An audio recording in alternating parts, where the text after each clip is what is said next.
There are three main problems e-commerce brands experience at 40K a month to 200K a month, right? And problem number one would be that you find good creative, but whenever you try to scale those creative, just ROAS just falls off the cliff, right? Starts to go down, right? And number two is really the knowledge gap, right? You don't know the right tactics, the right strategies, really just to take you to the next level that's gonna get you unstuck, right? And number three is what I call the execution dilemma, right? You're just overwhelmed with the endless possibilities of shiny new object, right? You're watching videos of people saying to try this, try that, and quite frankly, none of those things actually work, right? And well, let me ask you, are you experiencing any one of just these problems that I just stated, right? And if so, there's a reason why you're experiencing these problems. And over the next couple of minutes, I'm gonna explain to you what those reasons are and how you can finally take your brand to 300 plus K a month in DTC revenue, right? And before you should even listen to me, let me tell you about who I am and why you should even start to listen to anything I have to say, right? I'm gonna show you a backstory. So like, my name is Frank Kenny. I'm the head of growth and CEO at Lion Media. And I actually grew up in Cameroon, which is a country in West Africa, right? And you can see like the screenshots over here. So these are screenshots of like kind of where I grew up, right? The screenshot to the left over here and the screenshot in the middle, like places where I grew up, right? There's a lot of poverty in, these third world countries, right? And then pictures furthest to the right, it's me 10 years old, 2005, when I was coming to the United States of America to really just change my life. I finally get this opportunity to change my life, to be wealthy, to be rich, so I can get away from poverty, right? And so essentially like the vehicle that I had in mind was football or soccer, right? And so that's something that I was good at and that's something I had a passion for. And like, that was the road to riches for me. But I quickly realized that after playing middle school, after playing high school, and 2 years in college, that I needed a different vehicle because that was not the way for me, right? I didn't have the right connection, and nor did I think that I had the necessary skill set to go to the professional level. So that dream died for me. And then I had to find another vehicle opportunity for me to essentially be wealthy and to be rich, right? And so I'm in college. I transferred to a different university now after quitting soccer, transferred to a different university. And so now I'm pursuing an engineering technology degree at Illinois State University. And throughout my college degree, I get presented into the world of entrepreneurship. I get presented into like e-commerce and just like business.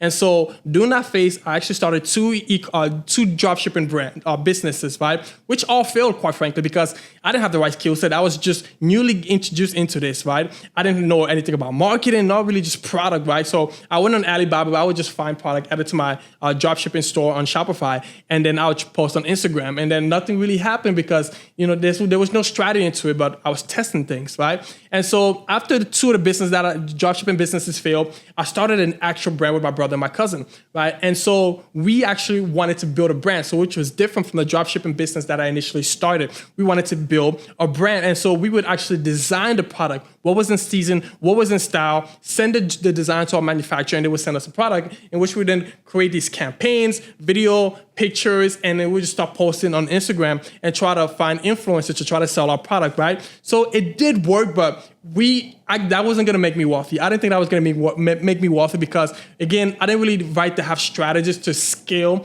a brand, nor have I done it before at that time, right? And so I was approaching graduation. I'm like, I needed to find a solution because one, a business like this, it is very capital intensive, right? And in college, I wasn't really making a lot of money besides just enough money to take care of myself. So I had to find a different outing, a different way, because I didn't want to go after college to work to 9 to 5 like I see my parents do, right? So picture on the far in the middle of here, this is actually one of the products that we launched for the brand that we built, my brother and my cousin. On the far right hand side over here, it's me graduating college. And like the next 8 months after that, I was working at Caterpillar, right? As an engineer. And then I quickly realized like this was not for me. So I quit that. And then I got into, and I built a new business, right? And so during the time, I was trying to figure out, okay, what type of business can I build? And then just watching different videos, I got introduced to like Facebook ads. Facebook ads, okay, so it seems like a lot of people are using this thing to just scale their business, scale their brands. And so I need to learn about this. So I took a course on Facebook ads. I think it was by this gentleman, Jordan Platten, who was selling this. So I bought his course and then I learned as much as I could about Facebook ads. I'm like, but I don't have the capital to invest into Facebook ads. So instead of, trying to find capital to invest into Facebook because I actually started a new business, which was a marketing agency, right? And the picture over here to the far left-hand side is Renaissance Media, me working in my brother's apartment at the time, who I was living with after college, because one, I had been evicted from my previous apartment because I didn't have enough money after I quit my job to essentially, pay for rent. So I got evicted, so I started living with my brother, and during that time, I was just building Renaissance Media with two of the partners that I had, right?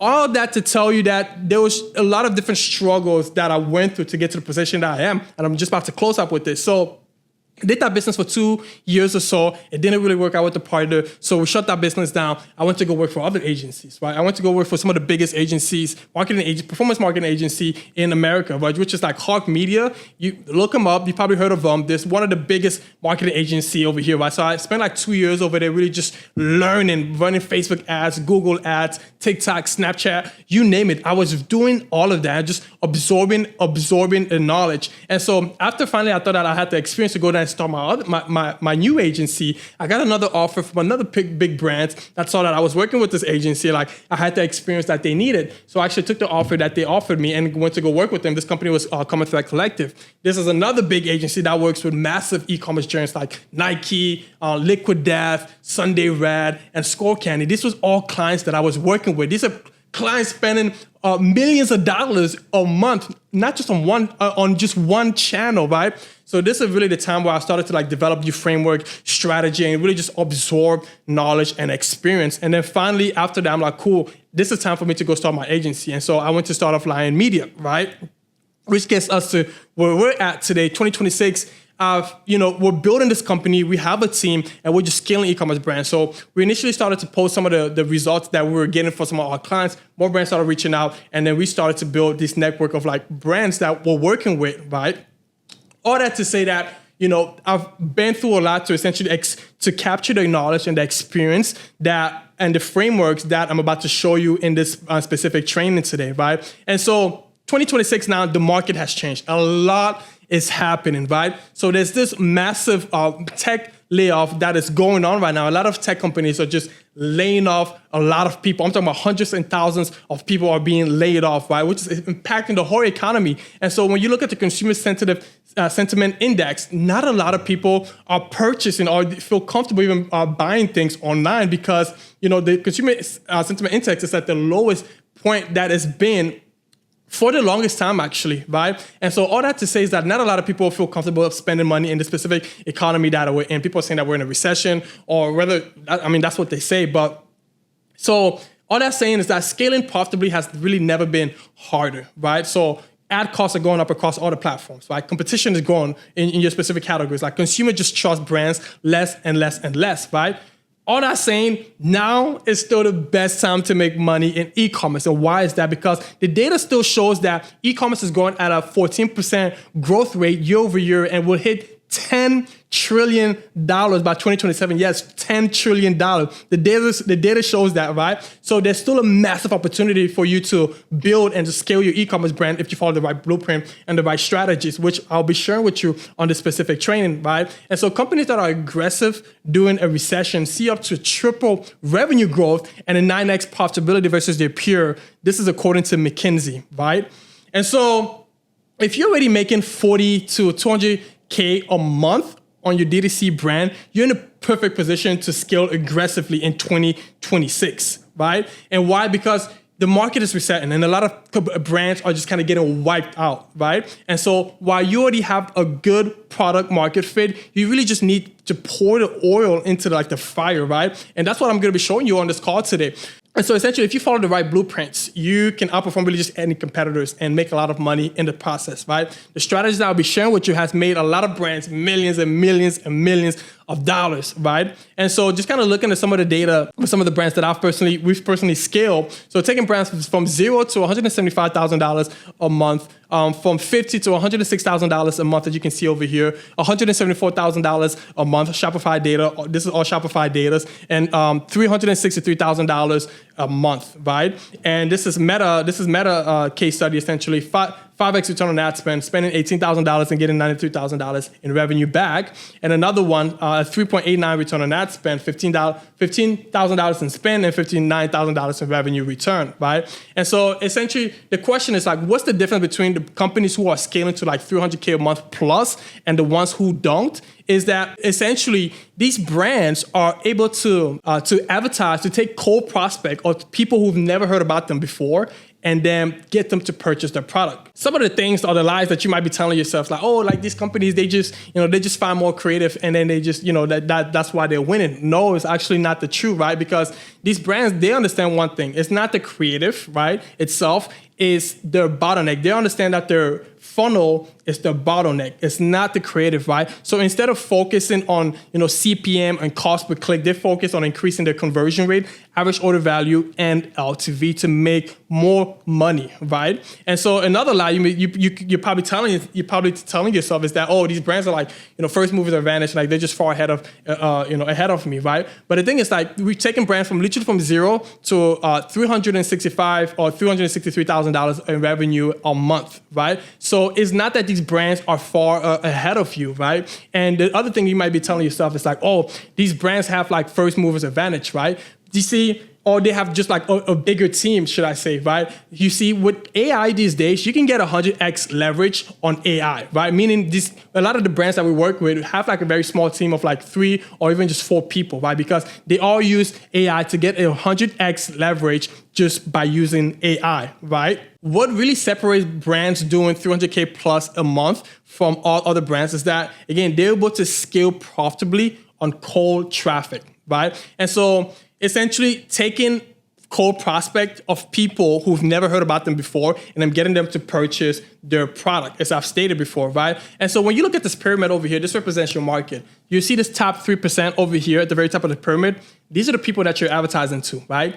Which represents only 3% of your market. These people are also the people that your competitors are also advertising, right? And this only makes up 3% of the market. And so what happens to the other 97% of the market? Well, let's address that, right? When you look at the next 7% of this next 7% of this market, a way to think about them and what state of mind that they're in is like this group is aware that they have a specific problem that they want to solve, but they're really just not looking to buy anything right now, right? So that's how to think about the 7% of the market. And then the next one is really just people that are not interested, right? This is 30% of the market. They're just not interested in looking for a solution to a specific problem that they're trying to solve, right? So they really just skip all ads that they see. So like the ads that you're running to them, they don't even see this, right? They just scroll and skip past them, right? And then the next 60% of the market, which makes up the biggest cohort, is they don't even think that they don't even think to consider that they want to buy something to solve a specific problem, right? They're not even thinking about this, so they don't care, right? But yet they make up the biggest and the largest segment or cohort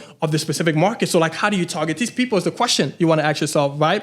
And so essentially, while your competitors are only just competing for this 3% of the market, as you can see on the top over here, you need to start advertising and speaking to the 97% of the market, right? And that's really how you scale, right? And to do that and to sell to the 97% of the market, we use an ancient old marketing framework called direct response. Right, so when you look at this, if you may have seen this ad if you're in the marketing space, if you study marketing by David Ogilvy, right? When you look at this ad and you read, they laughed when I sat down at the piano, but when I started to play, you're like, anybody, regardless who you are, you may not even be in the market for a piano or for like piano lessons. You're like, I want to find out like what happened, right? They laughed when I sat down at the piano, but when I started to play, like, oh, what happens next? You're very intrigued to find out what happened next, right? And so this is a system which I was showing you today.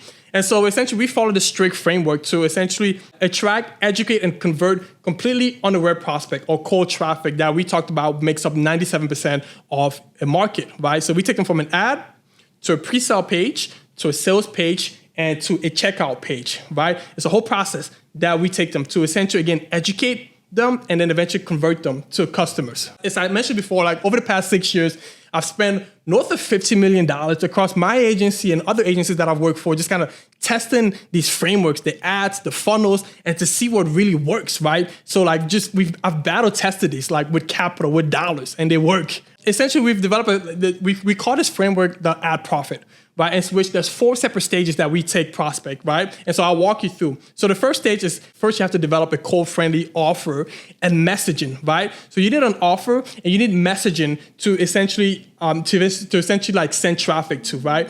And so you turn that offer into an attention-grabbing ad. That's the next step. And then number 3 is you have to drive traffic into a structured funnel. I'll be showing you how to do all of that. And it's finally, you want to get customer to come back and purchase again, therefore increasing the lifetime value of those specific customers. So the first frame, development of cold-friendly offer, right? So the offer is something that has to be scalable with cold traffic on unaware prospect, right? Which again, I told you makes up for 97% of the market, or 97% of the market, right? And so when you're doing this, you have to be perceived as like that one all-in-one solution to their big problem, right? And so this process and the step that you have to follow for this, like you have to do the research and identify what the pain point and the desire is, right? And this is the step that we follow. So looking at the specific example for a brand, Pip Wellness. So they sell this product, it's called Release, and it helps women find relief and pleasure that are dealing with like menopause or just having an intimacy issue, right? This is what that helps with. And so essentially when we took this brand on board, we went and through a research process where we're looking at Reddit, we're looking at Quora, we're looking at online forums, we're looking at Amazon reviews, even using ChatGPT. We use a lot of ChatGPT just to do the research and find out what the specific problem this market are experiencing and the specific language that they're using, right, when they're expressing this problem and the solution, essentially what they want to feel like. What is the outcome of what they want to feel like in that specific language and in that specific word that they use, right? So when we're when we were creating the list of pain points, we came across things like, can't seem to reconnect with my partner, or experiencing pain and dryness in private part, or don't feel like getting intimate with my partner. So like these are all problems that this market was facing. And so we identify the problems, and then we have to create a list of those desires, right? And so there's desires like, I want to reconnect with my partner, right? I want to feel like it was just that first time again when we first started dating, right? I don't want to feel pain in my private part anymore, and want to have fun with my partner frequently. So these are all the desires that this market have. And then essentially what we'll have to do is like take our product and identify and essentially place our product as a solution to those problems. And that's going to be able to get them to achieve these desires that they're looking for, right? And so this is what we call a listicle or a pre-sales page, right? And so essentially what we have to do is like, we take the product, right? And we'll try to craft messaging that will capture just people who are completely unaware that they're having this problem, but yet deep down inside of them, they do want these desires, right? And so when you look at this messaging, reclaim your intimate pleasure with this breakthrough for women over 40. And so our specific market are women over the age of 40, right? And so reading that, you're like, oh, interesting. If I'm over the age of 40, right, I'm probably dealing with some of these pain points, but I've never really actually thought about looking for a specific solution to these problems, right? So this is gonna grab my attention if I'm a woman over 40 years old, right? And then when you just continue to read on, easy to use and surprisingly effective, right? Oh, interesting. What is this thing that is easy to use and surprisingly ineffective, right? The whole point of this, just grabbing that attention, sucking people in so they can see what that product is that is doing this, right? And in this whole structure, we're educating the prospect. Here's the problem that you're dealing with, right? Here's all the symptoms that you're experiencing, right? And here's the product that does that. And here's how this product does that, right? We'll further break this down. Here's some more examples from just different brands, right? So how a pilot unexpected discovery is helping discover thousands achieve a deep sleep they've been so desperately craving. We're selling a product that helps people with sleeping, right? Somebody that is either having a sleeping problem or doesn't even know that they're having a sleeping problem is going to want to try this. Is going to want to read this and find out what that is, right? 12 reasons why Java Coffee concentrates will upgrade your morning in 2026. Interesting, right? All intrigue, right?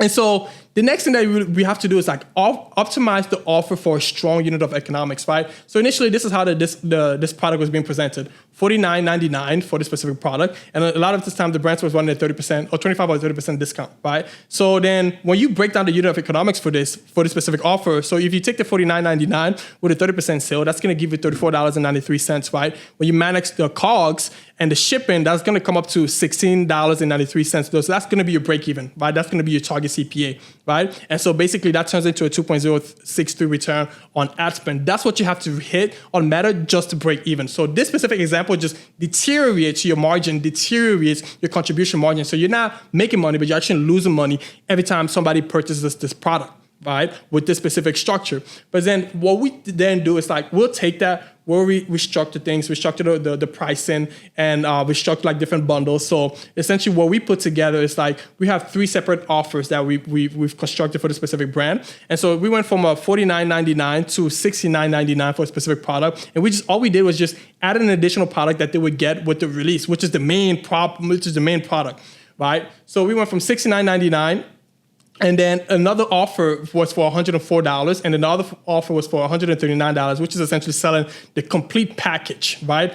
And so when you take, and this is just some other like examples of other brands that structured this correctly. So this brand is taking the exact same product and just selling more of it, right? So more volume of this product, therefore again increasing the average value for that, increasing the average order value, right? So more profit when people purchase this product with this specific bundle. Same thing over here for Java Coffee, right? So people can obviously they have the option to purchase the first order 1 bottle, but if they purchase 4 bottles, it further decreases the price. So like, why wouldn't you want to purchase more than 1 bottle, like 3 bottles, like 4 bottles, right? And so when a customer does that, it increases the value for the brand, and so therefore they make even more profit, right? So you're taking people that didn't even care about wanting to purchase this product, about even solving this problem, to where now, oh, you're looking at them, they want to purchase this product for $50, $60, $70, $80. Now, looking at this specific offer, right, that we've now, like the unit economics of the offers that we've put together. So we went from $49.99 to $69.99. With a 30% sale, that's going to be $48.99. And when you subtract the COGS and like the shipping, that's going to come up to the break even of $26.99, and which is going to be a 1.81 return on ad spend. That's your break even, right? So this is much easier to achieve, and obviously you can achieve higher than this to just even make more profit and more money. Take a look at the second example, the second offer that we had on the offer. So $104.99 with a 30% sale. That's going to be $73.49, right? And so $73.49 minus COGS and minus shipping, that's going to come up to $47.49 for the break-even CPA, right? And that's going to put us at a ROAS at 1.754. Much easier to achieve, right? And so when we hit this, there's just more money and then more profit, more contribution margin to be made for this specific brand, right? And so we talked about the cold offer and the structure, how you want to put that. The next is the ad. Now, how do we get people into the specific offer to even just look at this offer that we've put together, right? So the way that you want to think about this is, how do I sell my offer to my specific target market? The how is going to be the angle that you choose to market that specific product, right? And so we've developed essentially like a framework for this, which I want you through. And so again, the whole goal is to grab attention from the ad and then get them into your funnel. Right? So we've developed something we call a concept, which comprises of the offer, the angle, and the audience. The offer we talked about before, right? The angle is why should somebody even purchase this, right? And then the audience is like, who is this audience for? And we've already talked about all that, right? So we take the concept and then we develop 3 ads from that. The ad can be a static ad, a video ad, or a carousel ad, right? And then from that, we divide it into separate placements, which is going to be a 1x1 for the Facebook, Instagram newsfeed, and then a 9x16 for Reels and for Stories, right? And so from that one concept, you have multiple ads now that you can run. So here's an example of that. So for this specific brand, we had like the sample kit.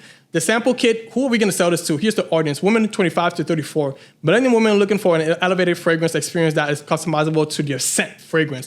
High income, live in a metropolitan area, interested in fashion and fitness. That's who my audience is, right? And so the angle that I'm going to use to sell to them is I'm going to be using the summer scent, right? So essentially highlighting the benefit of discovering their summer scent, right? So that's the concept. And so we essentially took this concept, made multiple ads from it, right? And so here's another example using the same framework. We essentially took taking this product, whole body cream as the specific product, right? And so the angle that is being used to sell this is the craveable scent. Scent, again, is the angle to use to sell this product. So when you look at the caption, discover Native's new whole body cream deodorant, now available in obnoxiously craveable scents, right? And so you have these 3 separate images, right, that came from that specific concept. Let's look at another one. The same product, but just using a different angle to sell the product, or to capture attention and to sell the product. clinically proven. The benefit is clinically proven. So native new whole body cream deodorant has clinically proven odor protection for pits, private, and more. That's the angle, right? And so here's just other ways just to capture attention and get people into your specific funnel, right? So this one says 5 reasons why this bottle is changing the game. What's the 5 reasons why, right? I'm interested about that. The viral vitamin, what's so viral about this? And why is everyone talking about this product? Right, guys, so we talked about the cold offer, we talked about the ad, and next thing we're gonna talk about is the funnel, right? And so from a high level overview, this is what it's gonna look like. We have the ad takes people to the specific pre-sale or the listicle. From the pre-sale to the listicle, the whole goal is essentially to educate them about the problem and what the problem and what our product does for them and how that solves the specific problem. And then we present the offer, which you see on the right-hand side over here, excuse me. And so, essentially, the structure of what a pre-sale page looks like is, one, you're supposed to identify what the problem is, right? And then just kind of hit on that. Just press that a little bit. And then you want to educate and build trust. Like, hey, I understand your problem, right? And this is what you're experiencing. And this is maybe some data around this problem. And I'm just educating them and then building trust. And then the whole goal is to you want to set the frame for the offer, right? Educating them about the specific problem, da-da-da-da-da-da. And so the next thing is, this is how essentially like the structure of that page is going to look like. Pain and desires, right? And then the explanation, right? Why do some people struggle to lose weight no matter what they try? So you have to continue to explain and just to just have data around that. And then the mechanism, incredible innovation supports healthy weight loss, balance, craving, and reset for your metabolism naturally. That's the mechanism. And then you have proof. Here's the proof from people who have used this. And then you have the call to action, which is here's the product that does that, right? And then the sale page, right? The sale page, we talked about the cold friendly offer that we talked about before, urgency, objection handling. You also have to be able to answer any objection that the customer might have, and then finally you close, right? And so here's the structure of the sale page. This should say sale page. And so you have the product, you reveal the product after you now essentially taking them through that funnel and educated them, right? And then you offer them, this is the offer, this is what this costs, this is the benefits, right? The details, this is people who have used that product and they've seen success. And here's the FAQ, some questions that people may be asking, right? And essentially you're answering that. So this is essentially, again, you're just objection. The FAQ is essentially just objection handling, right? And then finally, just a quick bonus, post-purchase upsell, right? So essentially with the post-purchase upsell, somebody already purchased the product. Now you want to give them even another option to purchase something else. So you can either offer them the same product, just more volume at a discount, or just sell them a different product that just gets them faster the result that they're looking for, or just another product that solves an entirely different problem, right? And so when you follow this framework, right, it produced this type of results, right? So here's an account. They spent $10,000, got $28,000 in return. So 2.68 return on ad spend, right? So well above the break-even ROAS. Another one, 13x return on ad spend, right? Well above the break-even ROAS, right? They spent $17,000, got $228,000 in return. And another one, spent $11,000, got $157,000 in return, 13.3 on return on ad spend, right? And so these frameworks, they work, and they work very well, right? So what's the next step after that, right? So some people that initially that you put inside your funnel may not purchase and convert within the first try. And so the goal is for you to capture those people's email and then have a separate conversation through email marketing and SMS. And that's exactly what we'll walk through over this next couple of slides, right? So like I mentioned, some of those customers, they're just not going to purchase from you from your next interaction. So you want to convert them through email marketing. And we'll show you the system and the frameworks that we use for that. But before we do that, so this specific store, they made $2.8 million in revenue, and $479,000 that came from email marketing. Email marketing is very effective because, again, there's some people who just won't trust you within the first offer that you present to them, or just by them going into your funnel at first. So you have to be able to capture their email and then communicate with them through email marketing, right? There's different ways to capture your customer's email, right? So this is one, it's like when people go to either your website or to a landing page or a listicle page, you want to be able to capture the information. One, you can offer them a discount, right? So for this brand, they offer a 20% discount, a 30% discount to capture the audience email, right? And so this on the far right side over here, you see just like a welcome flow from the email, right? And so when you capture their email, you want to send them through like a welcome flow. The welcome flow is essentially supposed to educate the prospect, introduce the brand, who you are, and essentially how your product solves their problem. So more of what we just previously talked about, educating them until they purchase your product. People do a very bad job at email marketing, right? And so this is your average email marketing flow. 3-step email, boom. If somebody doesn't purchase for that, they're out, right? That doesn't really help you because you don't give them another opportunity. You don't give them another opportunity to purchase your product, right? And so what we do is like we'll build a multi-structured, layered email to where if this person if they don't purchase from this, from taking this action, then they have another opportunity to purchase from this action. So we have multiple emails over here just to get the customer to convert. And so that's all going through your welcome flow. So the next thing is behavioral, meaning now somebody goes through your funnel, they add the product to cart, but for some reason they get distracted, they don't purchase your product, right? So you want to be able to hit them again through your abandoned cart, right? So this is all trigger based. So if they add a product to cart and they don't purchase, and hit them up again through email, like, hey, we saw you try to purchase this product, but for whatever reason you didn't purchase, right? So give them a reason to purchase through email, right? And another thing that you could do is through cross-sell and upsell. We talked a little bit about that. So through the cross-sell, you want to, hey, since you purchased this product, here's another product, right? And the whole goal of you doing this is just to increase the LTV, right? The LTV of that specific customer, right? And then you also have like win-back flow. So if somebody has purchased from you but like for some reason they haven't come back yet and purchase, you can do a win-back flow to try to get them to come back and re-engage, right? Another thing is like you can also sell targeted email campaigns, right? You can send targeted email campaigns. With these targeted email campaigns, the whole purpose is you identify specific segments of your customers. For example, people that have purchased X products, hey, I'm gonna send them these specific products that may have not yet tried, right? Or you can also send to different age group or age demographic, right? All with the goal of just further getting more people to purchase your product, right? The volume of revenue that you're gonna generate for this is gonna be based upon how much emails you've captured from your customers, right? And so guys, here's just like an example of like some of the emails that we've sent for some brands, some of the brands that we manage. And so this is both a combination of email and SMS. And you can see like the revenue on the right-hand side of how much revenue that generates for them, right? Some of it's small, some of them pretty big. Again, it's gonna be based upon how much email you've collected from customers, right? And so guys, the problem is that brands are stuck because they don't have the right marketing system that allows them to scale profitably in today's market, right? And so the solution is like brands need to implement a growth system that have strict sequences and frameworks from ad to funnel to get them to purchase in a very succinct way, right? And so hopefully going through that, do you understand like it is possible for you to scale to $300,000 plus a month in your DTC brand, right? And I'm gonna make you an offer over here. So you can essentially learn from what I just shared with you and execute that on yourself, on your own, or you can hire our team to do this for you, right? Because we have the data, right? And we already know exactly what to implement. All we have to do is like get access to your store, to your ads, and look at the data and see where the bottleneck is, right? If it's your ad, okay, we'll restructure like your campaigns and we'll maybe test different ads as well to try to drive traffic to your funnel and then see what the conversion on that is. If we see that there's a conversion issue on your funnel, then we'll start to like restructure your funnel, right? We'll build a new listicle page, new pre-sale page to essentially like just test that, all with the goal of hitting your target revenue, guys. And if you are interested in that, please click the link below and book a call with myself or my team so we can get this process started for you.